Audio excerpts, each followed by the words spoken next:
The Governance of China, Volume 2, by Xi Jinping. Audiobook Part 27.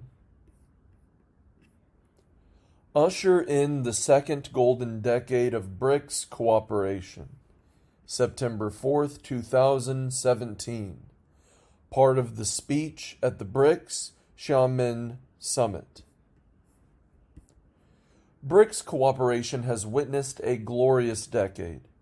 Though separated by mountains and oceans, our 5 countries have been closely bound by a shared commitment to mutually beneficial cooperation. As an ancient Chinese saying goes, a partnership forged with the right approach defies geographical distance. It is thicker than glue and stronger than metal and stone. Footnote 1. Qiao Zhou, Morality, Fa Xun. Qiao Zhou, 201 to 270, was a scholar and official of the Three Kingdoms period. End of footnote 1. We owe the rapid development of BRICS cooperation to the right approach that we have adopted. Guided by this approach, we have respected and supported each other in following the path of development suited to our respective national conditions. We have pressed forward with economic, political, and people-to-people cooperation in an open, inclusive, and win-win spirit. And we have worked in unison with other emerging markets and developing countries to uphold international justice and equity and foster a sound external environment. Past progress shows that BRICS cooperation has met our common need for development and is in keeping with the trend of history. Though we have different national conditions, we share a commitment to pursuing development and prosperity through partnership. This has enabled us to rise above differences and seek mutually beneficial results. In the context of profound and complex changes in the world, BRICS cooperation has become more important.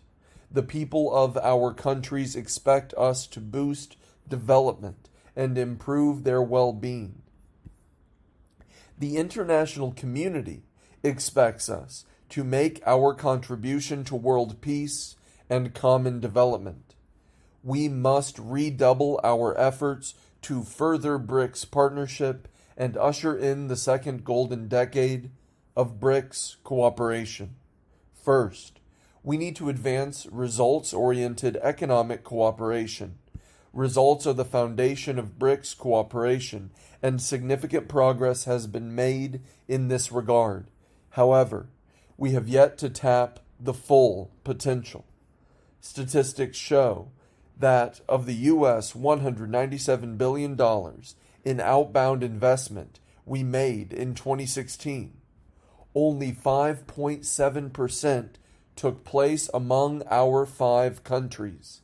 This means there is still considerable space for further cooperation. We need to stay focused on results and expand converging interests in trade and investment, currency and finance, connectivity, sustainable development, innovation, and industry. This year we have formulated the BRICS Trade in Services Cooperation Roadmap, the outlines for BRICS Investment Facilitation, the BRICS E-Commerce Cooperation Initiative, the BRICS Action Plan for Innovation Cooperation, and the Action Plan for Deepening Industrial Cooperation among BRICS countries. We have launched the African Regional Center of the New Development Bank, NDB, decided to set up the BRICS Model E-Port Network, and reached extensive agreement on taxation, e-commerce, local currency bonds, public-private partnership, and a network of financial institutions and services. Our practical cooperation has become more institutionalized and substantive, and delivered more tangible results. I wish to announce here that China will launch the Economic and Technical Cooperation Plan for BRICS countries with renminbi 500 million for the first term to facilitate policy exchange and practical cooperation in business and trade. China will contribute US $4 million to the NDB project preparation facility to support the business operation and long-term development of the bank. China will work with all parties to follow through on the outcomes and consensus achieved in the past and make good use of existing mechanisms.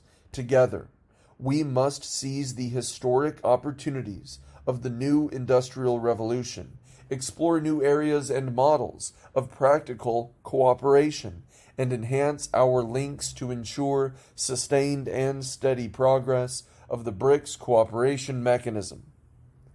Second, we need to strengthen the complementarity of our development strategies. Despite differences in our national conditions, our 5 countries are at a similar stage of development and share the same development goals.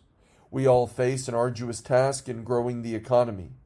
Improving the complementarity of our development strategies will help bring out our comparative strengths in resources, markets, and labor force, and release the growth potential of the 5 countries and the creativity of our 3 billion people, opening up a huge space for development.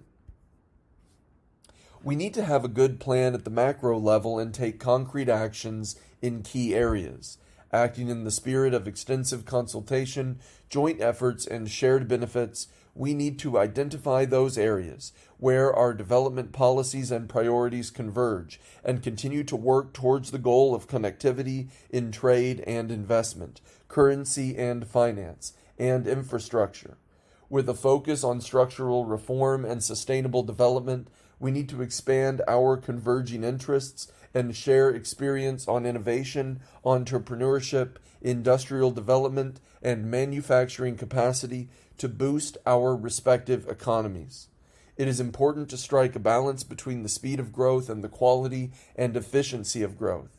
By implementing the 2030 Agenda for Sustainable Development, we have the opportunity to achieve balanced economic, social, and environmental progress and bring about interconnected and inclusive development.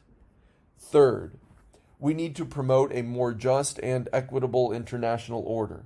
Our ever closer ties with the rest of the world require that we play a more active part in global governance. Without our participation, many pressing global challenges cannot be effectively addressed. We should speak with one voice and jointly present our approaches to issues concerning international peace and development. This meets the expectation of the international community and will help safeguard our common interests. We should remain committed to multilateralism and the basic norms governing international relations, work for a new model of international relations, and foster a peaceful and stable environment for the development of all countries. We need to make economic globalization open, inclusive, balanced, and beneficial to all, build an open world economy, support the multilateral trading regime, and oppose protectionism. We need to advance the reform of global economic governance, increase the representation and voice of emerging markets and developing countries, inject new impetus into the efforts to address the development gap between the North and South, and boost global growth. Fourth, we need to promote people-to-people exchanges. Amity between peoples holds the key to sound state-to-state relations. Only with careful tending can the tree of friendship and cooperation flourish.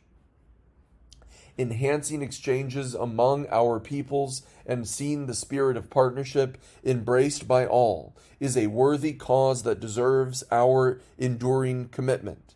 A job well done in this regard will keep BRICS cooperation vibrant. We are pleased to note that the important consensus reached at the leadership level on closer people-to-people exchanges is being translated into reality. This year has seen extensive people-to-people exchanges among our 5 countries, marked by the diverse activities of the BRICS Games, the BRICS Film Festival, the BRICS Culture Festival, and the high-level meeting on traditional medicine. We hope that through our joint efforts, these activities will take place regularly and become institutionalized. We need to expand our outreach to get the public more involved and encourage more lively exchanges of diverse cultures. The past decade has seen unremitting efforts on the part of the BRICS countries in pursuing development and deeper partnerships. It is but a beginning in the history of BRICS cooperation. As I said in my letters to you earlier this year, looking ahead, BRICS cooperation is set to expand and play an even bigger role in international affairs. Let us set sail from Xiamen, join hands to usher in the second golden decade of BRICS cooperation, and deliver greater benefits to the peoples of our 5 countries and around the world. The Belt and Road Initiative. The Belt and Road Initiative and connectivity are mutually reinforcing. November 8th, 2014, part of the speech at the Dialogue on Strengthening Connectivity Partnership. Last fall, I made a proposal on behalf of the Chinese government to build the Silk Road Economic Belt and the 21st Century Maritime Silk Road, the Belt and Road Initiative. The international community and leaders present here in particular have responded to the initiative positively. The initiative and the connectivity endeavor are compatible and mutually reinforcing. If the Belt and Road are likened to the 2 wings of a soaring Asia, then connectivity represents its arteries and veins. With the implementation of the initiative now entering a stage of pragmatic cooperation, I wish to propose the following. First, we should focus on Asian countries and realize connectivity in Asia first. The Belt and Road both trace their origins to Asia. They will find support in Asia and bring benefit to Asia. It is natural that we focus our attention on connectivity between Asian countries and strive to expand our common interests. The Belt and Road Initiative represents a joint undertaking by China and its Asian neighbors. China gives top priority to neighboring countries in its foreign policy and pursues amity, sincerity, mutual benefit, and inclusiveness in building relations with them. China is ready to provide more public goods to its Asian neighbors through connectivity and welcomes them to board China's train of development. Second, we should develop a basic framework of Asian connectivity by leveraging economic corridors. Now, China has made a basic master plan for the Belt and Road Initiative. It includes the land and maritime economic corridors, which are still under development, on the basis of full consultation among all parties. The proposed framework should accommodate the needs of all relevant countries and cover both land and sea-related projects. The framework, once developed, will be both extensive and inclusive, and it will have far-reaching impacts. China is ready to engage in further consultation with the countries involved with a view to improving the blueprint and laying a more solid foundation for our cooperation. Third, we should gather an early harvest in Asian connectivity by making breakthroughs in transport infrastructure. The Silk Road project begins with roads. With roads in place, people and goods can flow.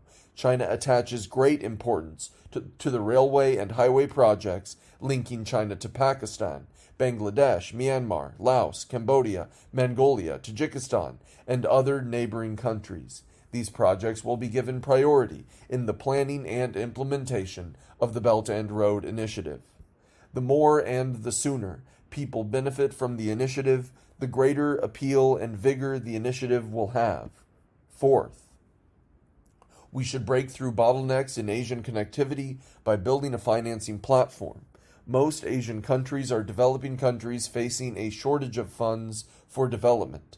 What is important is to use what is available effectively and spend the increment wisely, so that precious financial resources will be channeled to the most worthy projects. Here, I would like to announce that China has decided to commit US $40 billion to the establishment of a Silk Road Fund. This new fund is designed to provide investment and financing support to countries along the Belt and Road for connectivity projects such as infrastructure, resources development, and industrial and financial cooperation. The Silk Road Fund is an open fund which allows establishment of sub-funds by the region, sector, or project. Investors from both within and outside of Asia are welcome to participate in the fund. Fifth, we should strengthen the social foundation for Asian connectivity by promoting people-to-people exchanges. China welcomes dialogue between civilizations and faiths, encourages exchanges between cultures and peoples among all countries, stands in favor of joint applications for World Cultural Heritage status by all countries along the Belt and Road, and wishes to see closer cooperation between local governments of provinces and cities in Asian countries. Asia boasts a wealth of resources in the field of tourism. As our citizens travel abroad in increasing numbers, we should incorporate the Silk Road into our tourism strategies and combine our cooperation in tourism with our efforts for better connectivity. Connectivity requires great numbers of professionals. In the coming 5 years, China will provide neighboring countries with training opportunities for 20,000 connectivity professionals in support of their efforts to cultivate their own experts. China is also ready to send more students and scholars to neighboring countries for studies and academic exchanges. Promote the Belt and Road Initiative, extend reform and development. April 29, 2016, main points of the speech at the 31st Group Study Session of the Political Bureau of the 18th CPC Central Committee. The Belt and Road Initiative is an important measure in enabling China to implement all-round opening up and a major platform for promoting mutual benefit in the current era. We should redouble our efforts to implement the initiative from a higher ground and a broader perspective, on the basis of rich historical experience and equipped with innovative ideas and concepts, so that the initiative will truly benefit peoples of all countries along the routes. The Political Bureau has chosen this topic for today's group study session to help us understand the history and culture of the Silk Road and the Maritime Silk Road and learn from historical experience in order to further the Belt and Road Initiative. The initiative has attracted considerable attention from the international community. The reasons for this are that the initiative responds to the call of the times and meets the desire of countries for faster development, and that it has a profound historical origin and popular foundation. For our own part, the initiative meets our country's need for economic growth and is conducive to the development of border regions mainly inhabited by ethnic minorities. The initiative has evoked the historical memory of participating countries. The ancient Silk Road was more a route of friendship than a route of trade. In the course of friendly exchanges between the Chinese and other peoples along the route, a Silk Road spirit featuring peace, cooperation, openness, inclusiveness, mutual learning, and mutual benefit has taken shape. We should inherit and carry forward the Silk Road spirit, combining China's development with that of other countries involved in the initiative and the Chinese dream with dreams of other peoples, and imbue it with new life.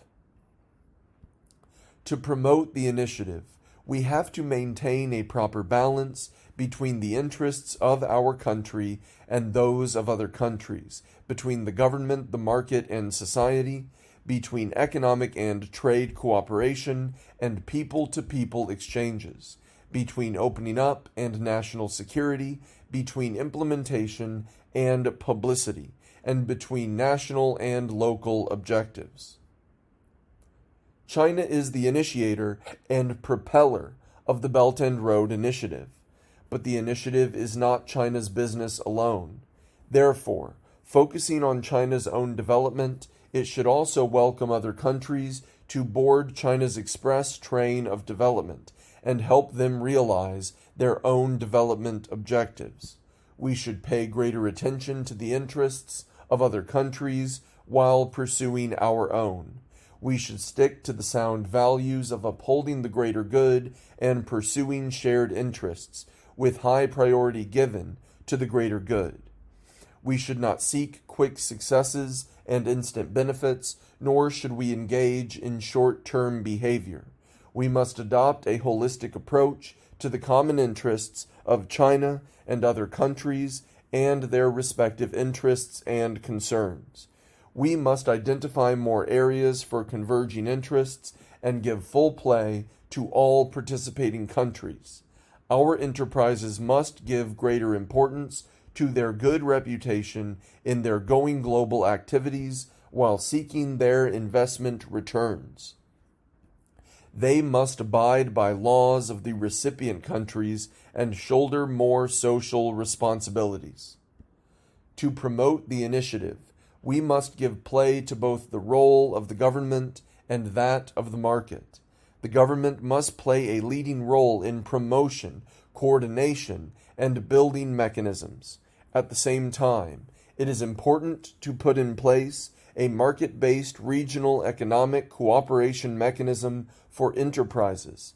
The government should encourage enterprises and other social forces to participate in the initiative with a view to forming a cooperation model that features guidance by the government, participation of enterprises, and support of people's organizations. People-to-people and cultural exchanges are also an integral part of the initiative. To implement the initiative, we must create an atmosphere in which people of all participating countries appreciate, understand, and respect each other. Closer people-to-people ties represent an important element of the initiative as well as a popular and cultural foundation. We must promote economic cooperation and cultural exchanges simultaneously. We must work meticulously in the field of cultural exchanges, respecting the culture, history, customs, and lifestyles of all countries, and increase friendly exchanges with peoples of the participating countries, so as to lay a good social foundation for the development of the initiative. We must enhance cooperation in the field of security, endeavor to build a community of shared interests, shared responsibility, and shared future, and foster a favorable environment. We should direct our attention to promotional efforts and make them effective. Try all means to explain and carry across the message of the initiative, and cultivate a good environment of public opinion in support of the initiative. The implementation of the initiative requires both the overall objective of the state and local enthusiasm. Local planning and objectives should conform to the national objective and serve the overall interests. We should focus on opening wider to the outside world, enhancing our ability to participate in international competition, transforming the growth model, and restructuring the economy. We must base ourselves on local reality, identify and give play to the role of local governments, make practical progress, and expand the space for reform and development. The Belt and Road Initiative benefits the people. August 17th, 2016. Main points of the speech at a conference on the Belt and Road Initiative. We must review the experience gained and advance the Belt and Road Initiative with full confidence, focusing on policy coordination, connectivity of infrastructure, unimpeded trade, financial integration, and closer people-to-people ties, highlighting the establishment of mutually beneficial and cooperative networks, new modes of cooperation, and multilateral cooperation platforms, and joining hands to build a road of green development, of health cooperation, of innovation, and of peace. like driving a nail with a hammer. We should push the initiative forward step by step to ensure peoples along the route benefit from the initiative. Since the 18th CPC National Congress in 2012, the Central Committee has identified, with an eye to development as planned for the 13th Five-Year Plan period, 2016 to 2020, and longer term, three major development strategies: the Belt and Road Initiative, the coordinated development of Beijing, Tianjin, and Hebei, and the Yangtze River Economic Belt. In 2014, we approved the strategic planning for the building of the Silk Road Economic Belt and the 21st Century Maritime Silk Road. In 2015, we released the Vision and Actions on jointly building Silk Road Economic Belt and the 21st Century Maritime Silk Road, which is to be complemented by local and departmental plans and which has attracted international attention. At present, more than 100 countries and international organizations have joined the initiative. China has signed cooperation agreements on building the Belt and Road with more than 30 countries and entered into international industrial cooperation with more than 20 countries. The United Nations and other international organizations have also positively responded to the initiative. There has been further financial cooperation involving the Asian Infrastructure Investment Bank, AIIB, the Silk Road Fund, and others, and a number of influential landmark projects have been implemented. The initiative started from scratch, but is now progressing rapidly, yielding rich results beyond expectation. Only a strong and prosperous country can open itself to the outside world with confidence, and openness in turn promotes further prosperity. China's achievements since the beginning of reform and opening up in 1978 have proved that openness is an important driver of its economic and social development. As China becomes the world's second largest economy and its economy enters the new normal, to maintain sustainable and healthy economic growth, we must have a global vision. Take a holistic approach to the situation both at home and abroad, and develop a grand and comprehensive opening up strategy. We must embrace the world in a more proactive manner. We will take advantage of the initiative to increase transnational connections and communications, and enhance cooperation in trade and investment, and in industry and equipment manufacturing. What is essential is to rebalance the world economy by fostering new demand and ensuring effective supply. Particularly in the current situation where the world economy has remained sluggish, it will help to stabilize the world economy if pro-cyclical industrial and building capacity could be used by participating countries to meet the pressing demand for industrialization, modernization, and infrastructure. To promote the Belt and Road Initiative, first we must build up consensus. We should, through joint planning and shared development for mutual benefit, focus on key regions, countries, and projects, concentrate on development, and strive to benefit not only the people of China, but also, and more importantly, people from other countries along the route. China welcomes others on board its express train of development. All other countries and international organizations are welcome to join the initiative. Second, we should ensure well-organized implementation of our plans and work out measures and policies to promote the initiative.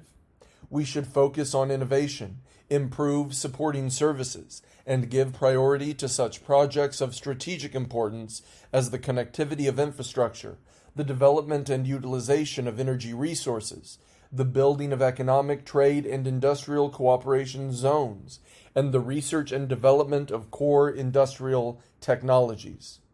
Third, we should promote a coordinated and balanced development, between land and sea, between China and foreign countries, and between governments and enterprises.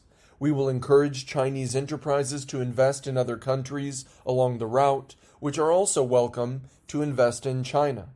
We will strengthen the complementarity between the initiative and national strategies, including coordinated development of Beijing, Tianjin, and Hebei, and the Yangtze River Economic Belt, to take a holistic and integrated approach to the initiative on the one hand and other programs on the other, such as the development of West China, the revitalization of Northeast China, the rise of Central China, the earlier starter of East China, and the development and opening up of the border regions. We will be able to achieve all-round opening up and integrated development of East, Central, and West China. Fourth, we should launch key projects first. We may start with a few demonstration projects for early harvest, in particular projects for infrastructure connectivity, cooperation in industrial capacity, and economic and trade zones, so that countries involved will have a true sense of achievement. Fifth, we should promote financial innovation to facilitate the initiative, creating innovative international financing models, expanding financial cooperation, building multi-level financial platforms, and establishing a financial security system that is enduring, stable, and sustainable, and keeps risks under control. Sixth, we should foster close people-to-people ties, carry forward the Silk Road spirit, and promote cultural exchanges and mutual learning. Seventh, we should enhance publicity on the achievements of the initiative and increase academic research, theoretical support, and channels for communications. Eighth, we should strengthen security, improving risk assessment, monitoring, early warning, and emergency response. We should establish a sound working mechanism and define the implementation steps so as to ensure that all departments, project management units, or enterprises that are involved properly follow the arrangements and measures. Work together to build the Belt and Road. May 14th, 2017. Speech at the opening ceremony of the Belt and Road Forum for International Cooperation. Distinguished heads of state or government, heads of international organizations, ladies and gentlemen, dear friends, in this lovely season of early summer, when every living thing is full of energy. Footnote 1. Gao Lian, 8 Treatises on the Nurturing of Life. Zun Sheng Ba Jian. Gao Lian was a dramatist of the Ming Dynasty, 1368 to 1644. End of footnote 1. I wish to welcome all of you, distinguished guests representing over 100 countries, to this forum on the Belt and Road Initiative in Beijing. This is indeed a gathering of great minds. In the coming 2 days, I hope that we will fully exchange views and contribute our ideas on how to pursue the Belt and Road Initiative, a project of the century, which will benefit people across the world. Ladies and gentlemen, dear friends, over 2,000 years ago, our ancestors, trekking across vast steppes and deserts, opened the transcontinental passage connecting Asia, Europe, and Africa, known today as the Silk Road. Our ancestors, navigating rough seas, created sea routes linking the East with the West, namely the Maritime Silk Road. The ancient Silk Road, embracing both the land Silk Road and the maritime Silk Road, opened windows of friendly engagement between nations, adding a splendid chapter to the history of human progress. The 1,000-year-old gilt bronze silkworm displayed at China's Shanxi History Museum and the Belitung shipwreck discovered in Indonesia bear witness to this exciting period of history. Spanning thousands of miles and years, the ancient Silk Road embodies the spirit of peace and cooperation, openness and inclusiveness, mutual learning and mutual benefit. The Silk Road spirit has become a great heritage of human civilization. Peace and cooperation. In China's Han Dynasty around 130 BC, Zhang Qian, an imperial emissary, left Chang'an, capital of the Han Dynasty. He traveled westward on a mission of peace and opened an overland route. Footnote 2. Sima Qian, Records of the Historian, Shi Ji, Sima Qian, circa 145 or 135 to unknown BC, was a historian and writer of the Western Han Dynasty. End of footnote 2. Linking the East and the West, a daring undertaking which came to be known as Zhang Qian's Journey to Western Regions. Centuries later, during the Tang, Song, and Yuan dynasties, the Silk Road by both land and sea became increasingly busy. Great adventurers, including Du Huan of China, Marco Polo of Italy, and Ibn Battuta of Morocco, left their footprints along these ancient routes.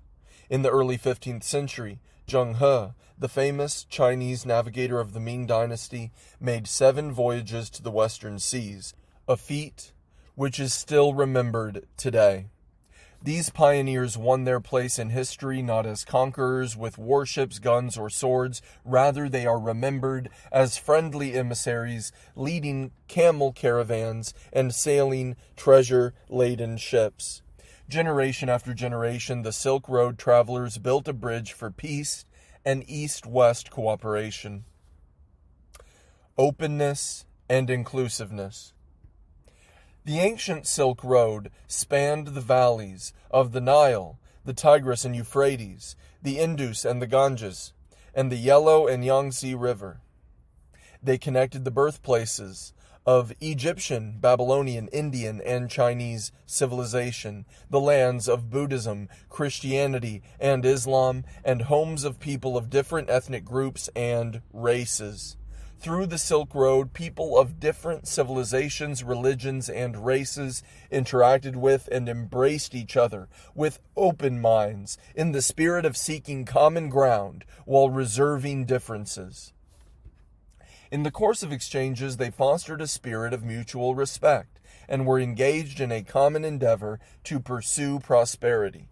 Today, the ancient cities of Jiuquan, Dunhuang, Turfan, Kashu, Samarkand, Baghdad, and Constantinople, as well as the ancient ports of Ningbo, Quanzhou, Guangzhou, Beihai, Colombo, Jeddah, and Alexandria, stand as living monuments to these past interactions. This part of history shows that civilization thrives with openness and nations prosper through exchanges. Mutual learning. The ancient Silk Road was not for trade only. It boosted the flow of knowledge as well. Through the Silk Road, Chinese silk, porcelain, lacquerware, and ironware were shipped to the West, while pepper, flax, spices, grapes, and pomegranates entered China. Through the Silk Road, Buddhism, Islam, and Arab astronomy, calendars, and medicine found their way to China, while China's 4 great inventions, gunpowder printing, the compass and papermaking, and silkworm breeding, spread to other parts of the world. More importantly, the exchange of goods and know-how spurred new ideas. For example, Buddhism originated in India, blossomed in China, and was enriched in Southeast Asia. Confucianism, which originated in China, gained appreciation by European thinkers such as Leibniz and Voltaire. Herein lie the appeal of mutual learning and the fruit of exchanges. Mutual benefit. The ancient Silk Road witnessed bustling scenes of visiting emissaries and traveling merchants jostling one another on the land and numerous ships calling at ports. Along these major arteries of interaction, capital, technology, and people flowed freely, and goods, resources, and culture were shared widely. The important ancient cities of Alma-Ata, Samarkand, and Chang'an prospered, and the port of Sur and Guangzhou port thrived, as did the Roman Empire and the Parthian and Kushan kingdoms. The Han and Tang dynasties of China were a golden age. The ancient Silk Road brought prosperity and development to these regions. History is our best teacher. The glory of the ancient Silk Road shows that geographical distance is not insurmountable. If we take the first courageous step towards each other, we can embark on a path leading to friendship, shared development, peace, harmony, and a better future. Ladies and gentlemen, dear friends, from the historical perspective, mankind has reached an age of great progress, great transformation, and profound change. In this increasingly multipolar, economically globalized, digitized, and culturally diversified world, the trend towards peace and development has become stronger, and reform and innovation are gaining momentum. Never have we seen such close interdependence between countries as today, and such a fervent desire of people for a better life. And never have we had so many means to prevail over difficulties. In terms of reality, we find ourselves in a world fraught with challenges. Global economic growth requires new drivers. Development needs to be more inclusive and balanced, and the gap between rich and poor needs to be narrowed. Flashpoints in some regions are causing instability, and terrorism is rampant. Deficits in the spheres of peace, development, and governance have posed daunting challenges to humanity. All this has always been on my mind. In the fall of 2013, I proposed building the Silk Road economic belt in Kazakhstan and the 21st century Maritime Silk Road in Indonesia, which is now known as the Belt and Road Initiative. As a Chinese saying goes, peaches and plums do not speak, but they are so attractive that a path is formed below the trees. Footnote 3. Ibid. End of footnote 3. 4 years on, over 100 countries and international organizations have become involved in this initiative. Important resolutions passed by the UN General Assembly and Security Council contain references to it. Thanks to our efforts, the Belt and Road Initiative is becoming a reality and bearing rich fruit. These 4 years have seen deeper policy coordination. I have said on many occasions that the Belt and Road Initiative is not meant to reinvent the wheel. Rather, it aims to leverage the comparative strengths of the countries involved and coordinate their development strategies. We have enhanced policy coordination with relevant countries for such initiatives as the Eurasian Economic Union proposed by Russia, the Master Plan on Connectivity by ASEAN, the Bright Road Initiative by Kazakhstan, the Middle Corridor Initiative by Turkey, the Development Road Initiative by Mongolia, the Two Corridors, One Economic Circle Initiative by Vietnam, the Northern Powerhouse Initiative by the UK, and the Amber Road Initiative by Poland. We are also promoting the coordination of the national development plans of China, Laos, Cambodia, Myanmar, Hungary, and many other countries. China has signed cooperation agreements with over 40 countries and international organizations and institutionalized cooperation in industrial capacity with more than 30 countries. During the forum, a number of agreements on policy coordination and action plans will be signed. We will also launch the Belt and Road Cooperation Initiative on trade cooperation together with some 60 countries and international organizations. Such policy coordination will have a multiplying effect on cooperation among the parties involved. These 4 years have seen enhanced infrastructure connectivity. Building roads and railways helps people create prosperity in all sectors. We have accelerated the implementation of such projects as the Jakarta-Bandung High-Speed Railway, China-Laos Railway, Addis Ababa-Djibouti Railway, Hungary-Serbia Railway, and the Gwadar and Pieris ports in cooperation with the relevant countries. In addition, a large number of connectivity projects are in the pipeline.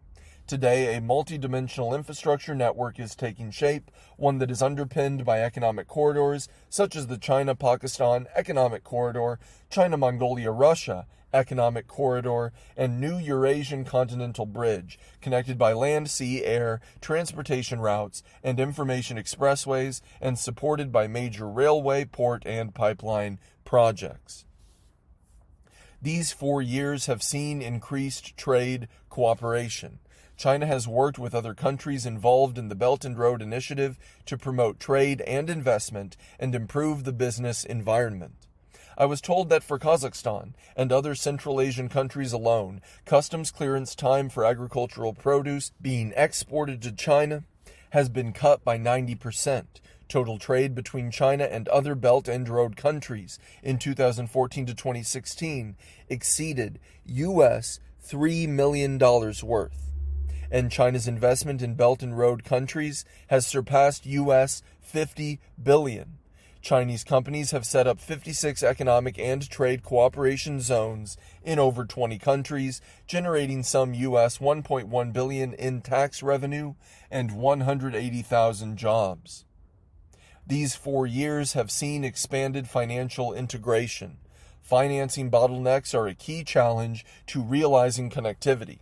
China has engaged in multiple forms of financial cooperation with countries and organizations involved in the Belt and Road Initiative. The Asian Infrastructure Investment Bank has provided US $1.7 billion in loans for 9 projects in participating countries. The Silk Road Fund has invested US $4 billion in those countries, and the Sino-CEEC Financial Holding Company Limited, or a 16+1 arrangement, has been officially inaugurated. With a distinctive focus, these new financial mechanisms and traditional multilateral financial institutions such as the World Bank complement each other. A basic, multi-tiered Belt and Road financial integration network has taken shape. These 4 years have seen increased people-to-people contacts, friendship, which derives from close contacts between peoples, holds the key to sound state-to-state relations. Guided by the Silk Road spirit, we countries participating in the Belt and Road Initiative have pooled our efforts to build the educational Silk Road and the health Silk Road and carried out cooperation in science, education, culture, health, and people-to-people exchanges. Our cooperation in all these fields has helped lay a solid popular and social foundation for pursuing the Belt and Road Initiative. Each year, the national government of China provides 10,000 government scholarships to participating countries of the Belt and Road Initiative, and its local governments have also set up special Silk Road scholarships to encourage international, cultural, and educational exchanges. A series of people-to-people exchange projects, such as the Silk Road Culture Year and Tourism Year, art festivals, film and TV projects, seminars, and think tank dialogues have been introduced and conducted. These interactions and exchanges have brought our peoples increasingly closer. These fruitful outcomes show that the Belt and Road Initiative responds to the trend of the times, conforms to the law of development, and serves the interests of the people. It surely has bright prospects. Ladies and gentlemen, dear friends, as we often say in China, the beginning is the most difficult part. A solid first step has been taken in pursuing the Belt and Road Initiative. We should build on the sound momentum and steer the Belt and Road Initiative towards greater success. In this regard, I would like to share with you my thoughts on how to advance the Belt and Road Initiative for a better future. First, We should build the Belt and Road into a road of peace. The ancient Silk Road thrived in times of peace and declined in times of war. Without a peaceful and stable environment, it would be impossible to pursue the Belt and Road Initiative. We will foster a new model of international relations featuring mutually beneficial cooperation and forge partnerships through dialogue instead of confrontation and friendship rather than alliance. All countries should respect each other's sovereignty, dignity, territorial integrity, development path, social systems, and core interests, and accommodate each other's major concerns. Some regions along the ancient Silk Road, used to be lands of milk and honey. Yet today, these places are often associated with conflicts, turbulence, crises, and challenges. This state of affairs should not be allowed to continue. We should foster a vision of common, comprehensive, cooperative, and sustainable security, and ensure that a security environment is built by all and for all. We should work to resolve flashpoint issues through political means and promote mediation in the spirit of justice and fairness. We should intensify counterterrorism efforts by addressing both symptoms and root causes and by eradicating poverty, backwardness, and social injustice. Second, we should build the Belt and Road into a road of prosperity. Development holds the master key to solving all problems. In pursuing the Belt and Road Initiative, we should focus on the fundamental issue of development, release the growth potential of participating countries, achieve economic integration and interconnected development, and work for the benefit of all. Industry is the foundation of an economy.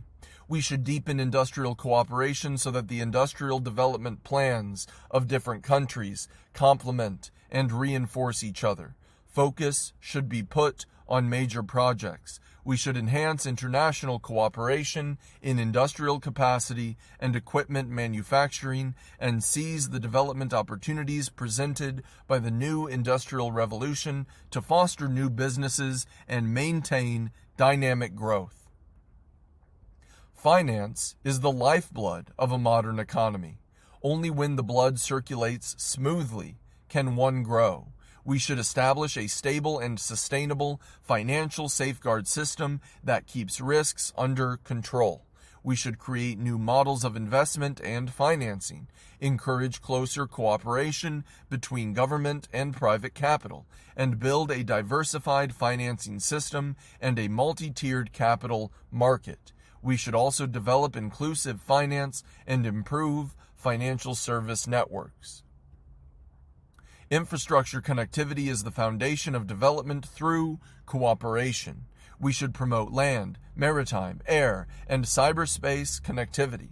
Concentrate our efforts on key passageways, cities, and projects, and connect networks of highways, railways, and seaports. Since we have set the goal of building 6 major economic corridors under the Belt and Road Initiative, we should endeavor to meet it.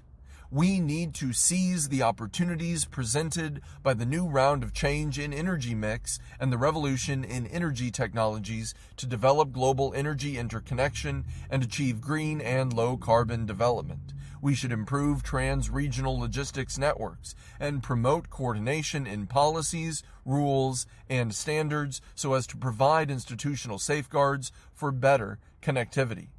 Third, we should build the Belt and Road into a road of opening up. Opening up brings progress, while isolation results in backwardness. For a country to open itself to the outside world, it is like a silk moth breaking free from its cocoon. There will be short-term pains, but one gets a new life afterwards. The Belt and Road Initiative calls for opening up, which in turn will enable us to achieve both economic growth and balanced development. We should build an open platform of cooperation and uphold and foster an open world economy. We should jointly create an environment that is friendly to opening up and development, establish a fair, equitable, and transparent system of international trade and investment rules, and boost an orderly flow of factors of production, efficient allocation of resources, and full market integration. We welcome efforts made by other countries to foster an open economy in light of their respective national conditions, participate in global governance, and provide public goods. Together, we will build a broad community of shared interests. Trade is an important engine driving growth. We should embrace the outside world with an open mind, uphold the multilateral trading regime, advance the building of free trade areas, and promote liberalization of trade and investment. Of course, we should also focus on resolving issues such as imbalances in development, difficulties in governance, the digital divide, and income disparity, and on making economic globalization open, inclusive, balanced, and beneficial for all. Fourth, we should build the Belt and Road into a road of innovation. Innovation is an important force powering development. The Belt and Road Initiative itself is new by nature, and its implementation needs to be driven by innovation too. We should pursue innovation-driven development, intensify cooperation in frontier areas such as the digital economy, artificial intelligence, nanotechnology, and quantum computing, and advance the development of big data, cloud computing, and smart cities so as to turn them into a digital Silk Road of the 21st century. We should spur the full integration of science and technology with industries and finance, improve the environment for innovation, and pool resources for innovation. We should create space and build workshops for young people of various countries to cultivate entrepreneurship in this internet age and help realize their dreams. We should pursue the new vision of green development and a way of life and work that is green, low carbon, circular, and sustainable. Efforts should be made to strengthen cooperation in ecological and environmental protection and build a sound ecosystem so as to realize the goals set by the 2030 Agenda for Sustainable Development. Fifth, we should build the Belt and Road into a road connecting different civilizations. In pursuing the Belt and Road Initiative, we should ensure that, when it encounters different civilizations, exchange will replace estrangement. Mutual learning will replace clashes, and coexistence will replace a sense of superiority. This will boost mutual understanding, mutual respect, and mutual trust between different countries. We should establish a multi-tiered mechanism for cultural and people-to-people exchanges and build more cooperation platforms and channels. We should boost educational cooperation, increase the number of exchange students, and improve the performance of cooperatively run schools. Efforts should be made to give think tanks a bigger role to play and establish think tank networks and partnerships. In the cultural, sports, and health sectors, new cooperation models should be created to encourage projects for concrete results. Historical and cultural heritages should be fully tapped to jointly develop tourism products and protect heritage items in ways that preserve the distinctive features of the Silk Road. We should increase exchanges between parliaments, political parties, and non-governmental organizations of different countries, as well as between women, youth, and people with disabilities, with a view to achieving inclusive development. We should also enhance international cooperation in the fight against corruption so that the Belt and Road will be a road of high ethical standards. Ladies and gentlemen, dear friends, China has reached a new starting point in its development endeavors, guided by a vision of innovative, coordinated, green, open, and shared development. We will adapt to and steer the new normal in economic development and seize the opportunities it presents. We will actively promote supply-side structural reform to achieve sustainable development, inject a strong impetus into the Belt and Road Initiative, and create new opportunities for global development. China will enhance friendship and cooperation with all countries involved in the Belt and Road Initiative on the basis of the 5 principles of peaceful coexistence. We are ready to share development experiences with other countries, but we have no intention of interfering in other countries' internal affairs or of forcing our social system and development model on others, and even less of imposing our own will on others. In pursuing the Belt and Road Initiative, we will not resort to outdated geopolitical maneuvering. What we hope to achieve is a new model of mutually beneficial cooperation. We have no intention of creating a small group detrimental to stability. What we hope to create is a big family of harmonious coexistence. China has reached practical cooperation agreements with many countries in relation to the Belt and Road Initiative. These agreements cover not only projects of hardware connectivity like transport, infrastructure, and energy, but also software connectivity involving telecommunications, customs, and quarantine inspection. The agreements also include plans and projects for cooperation in business and trade, industry, e-commerce, maritime activities, and green economic development. The Chinese railway authorities will sign agreements with their counterparts of relevant countries for further cooperation in China-Europe regular railway cargo services. We will work to launch these cooperation projects at an early date and see that they deliver early benefits. China will scale up financing support for the Belt and Road Initiative by contributing an additional renminbi 100 billion to the Silk Road Fund. We have encouraged financial institutions to conduct overseas renminbi fund business with an estimated amount of about renminbi 300 billion.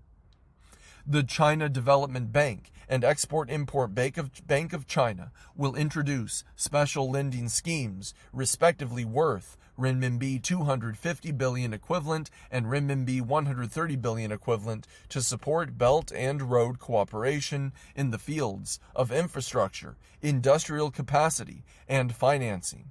We will also work with the AIIB, BRICS New Development Bank, World Bank, and other multilateral development institutions to support Belt and Road related projects.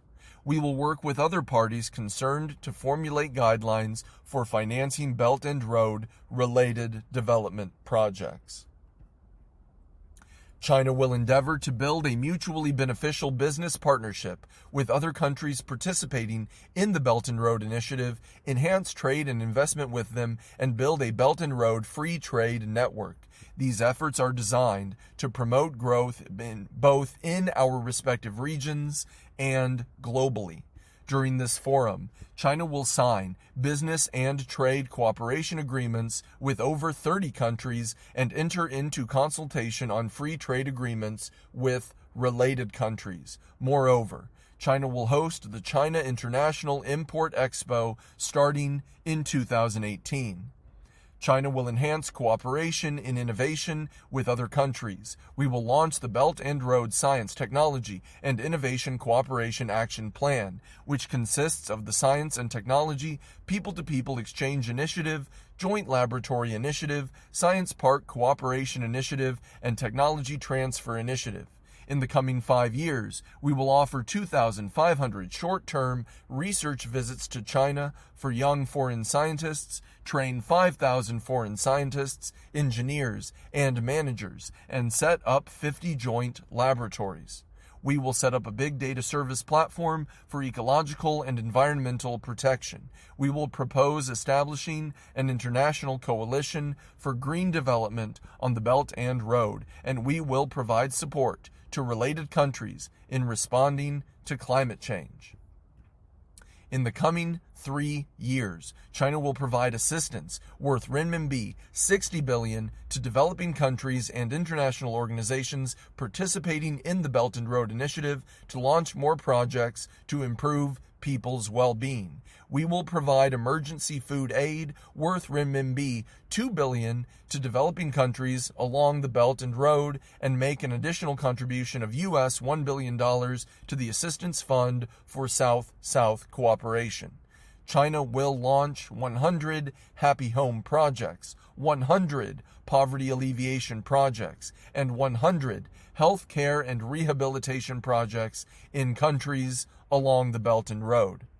China will provide relevant international organizations with US $1 billion to implement cooperation projects that will benefit countries along the Belt and Road. China will put in place the following mechanisms to boost Belt and Road cooperation: a liaison office for the forum's follow-up activities, Research Center for Belt and Road Financial and Economic Development, Facilitation Center for Building the Belt and Road, Multilateral Development Financial Cooperation Center in cooperation with multilateral development banks, and an IMF China Capacity Building Center. We will also develop a network for cooperation among the NGOs in countries along the Belt and Road, as well as new people-to-people exchange platforms such as a Belt and Road News Alliance and a Music Education Alliance. The Belt and Road Initiative is rooted in the ancient Silk Road. It focuses on the Asian, European, and African continents, but it is open to all other countries. Countries from all the 5 continents, Asia, Europe, Africa, North America, and South America, can be partners of the Belt and Road Initiative. The initiative should be implemented through extensive consultation, and all should benefit from it. Ladies and gentlemen, dear friends, an ancient Chinese saying goes, a long journey can be covered only by taking one step at a time. Footnote 4. Shunzi. End of footnote 4. Similarly, there is an Arabic proverb which says that the pyramids were built by piling one stone block upon another. In Europe, there is also a saying which says, Rome was not built in a day. The Belt and Road Initiative is a great undertaking which requires dedicated efforts. Let us pursue this initiative step by step and deliver its achievements one by one. By doing so, we will bring true benefits to both the world and all its peoples. In conclusion, I wish the Belt and Road Forum for International Cooperation every success. Thank you.